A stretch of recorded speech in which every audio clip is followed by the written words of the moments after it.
माँ बिना मायका। बच्चों की गर्मियों की छुट्टियां लगे अभी 2 ही दिन हुए थे। सुबह सुबह पापा का कॉल आ गया। बोले, बेटा कब आओगी?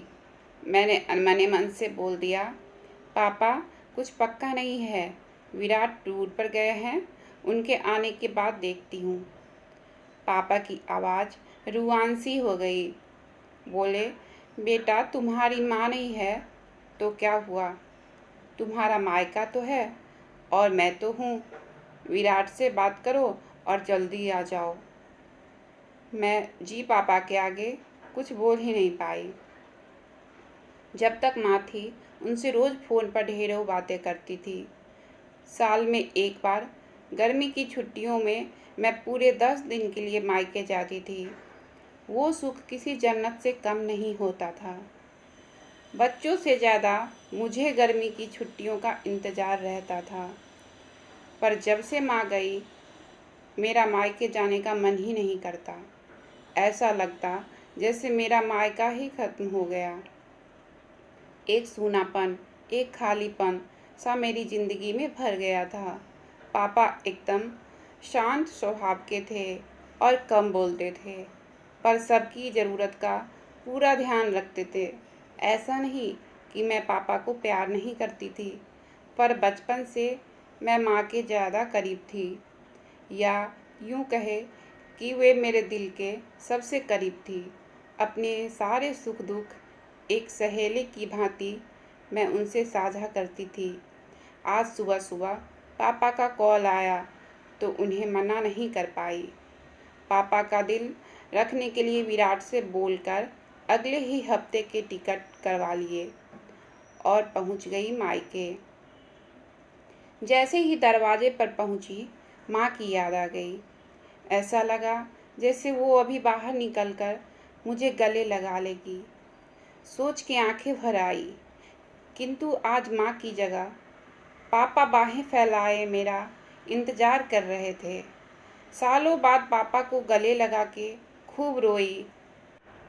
पापा ने अपने आंसू छुपाते हुए प्यार से मेरे सिर पर हाथ फेरा तो दिल थोड़ा हल्का हो गया। बहुत दिन बाद पापा को देखा, कमज़ोर लग रहे थे। वैसे तो भाई भाभी और पापा सभी मेरा बहुत ध्यान रख रहे थे। बच्चे तो अपने खेल और मस्ती में व्यस्त हो गए थे, पर न जाने क्यों मेरी नज़रें हर पल जैसे माँ को ही ढूंढती थी। आज भी पापा पहले की तरह रोज़ खाने के बाद मेरी पसंदीदा मटका कुल्फ़ी लाना नहीं भूलते थे। भाई भी बच्चों को कभी पार्क, कभी चिड़ियाघर तो कभी बाजार घुमाने ले जाता था। भाभी भी रोज़ मुझसे पूछकर मेरी पसंद का खाना बनाती। सब कुछ पहले की तरह ही था, बस माँ नहीं थी। इस बार मायके में मेरा दिल नहीं लग रहा था। माँ की कमी मुझे बहुत खल रही थी। विराट को कॉल करके मैंने 2 दिन बाद का टिकट करवा लिया। सबने मुझे रोकने की बहुत कोशिश की, पर मैं नहीं मानी। देखते ही देखते मेरे जाने का समय आ गया। आज शाम की ट्रेन से मेरी घर वापसी थी। मैंने सामान पैक करके रख लिया था, बस पापा का इंतज़ार कर रही थी। पापा न जाने सुबह से बिना बताए कहाँ चले गए थे। उनका मोबाइल भी नहीं लग रहा था।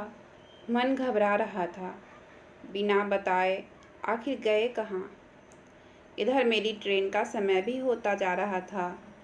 समझ नहीं आ रहा था कि क्या करूं। तभी पापा का कॉल आया। बोले, बेटा तुम लोग स्टेशन पहुंच जाओ, मैं सीधे वहीं पहुंच रहा हूं। हम लोग स्टेशन पहुंच गए। ट्रेन सही समय पर थी। पापा स्टेशन पर हमारा इंतज़ार कर रहे थे। उनके हाथ में एक बॉक्स था।